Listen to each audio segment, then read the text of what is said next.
नमस्कार, जय जवान जय किसान। दोस्तों, हूँ ब्रिજરાજ સોલંકી।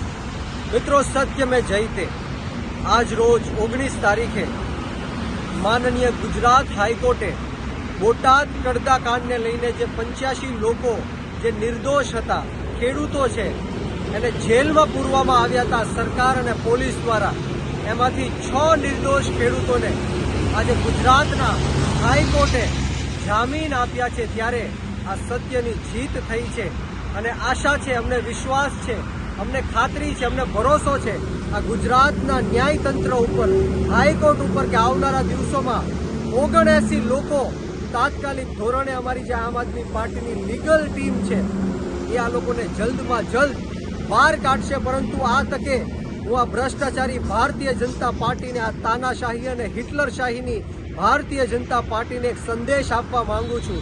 તમે અરવિંદ કેજરીવાલજીને જેલમાં નાખ્યા, મનીષ સિસોદિયાજી, સત્યેન્દ્ર જૈનજી, સંજય સિંહજી, ઈશુદાનભાઈ, ગોપાલભાઈ, પ્રવીણભાઈ, ચેતરભાઈ, રાજુભાઈ, તમામ આમ આદમી પાર્ટીના લોકોને, નેતાઓને તમે જેલમાં નાખ્યા। પરંતુ અમારી જે લડાઈ છે, ગુજરાતના ખેડૂતો માટેની લડાઈ છે, યુવાનો માટેની લડાઈ છે, જ્યાં સુધી આ ગુજરાતના ખેડૂતોનું દેવું માફ કરવામાં નહીં આવે, જ્યાં સુધી આ બોટાદના જે 85 લોકો છે એમની ઉપર ખોટા કેસો કર્યા છે પાછા ખેંચાવવામાં નહીં આવે, જ્યાં સુધી આ નિર્દોષ ખેડૂતોને ગુજરાતની અંદર ન્યાય નહીં મળે અને જે કોઈ પણ અધિકારીઓએ આ બર્બરતાથી, ક્રૂરતાથી આ નિર્દોષ ખેડૂતો ઉપર લાઠીચાર્જ કર્યો છે, એમની ઉપર દમન ગુજાર્યું છે, એ લોકોને સસ્પેન્ડ કરવામાં નહીં આવે, ત્યાં સુધી આમ આદમી પાર્ટીની લડાઈ ચાલુ રહેશે અને સમગ્ર ગુજરાતના 54 લાખ ખેડૂતોને એક કરીને અમે આંદોલન કરીશું અને આ ભ્રષ્ટાચારી ભારતીય જનતા પાર્ટીની સામે લડત શરૂ રાખશું।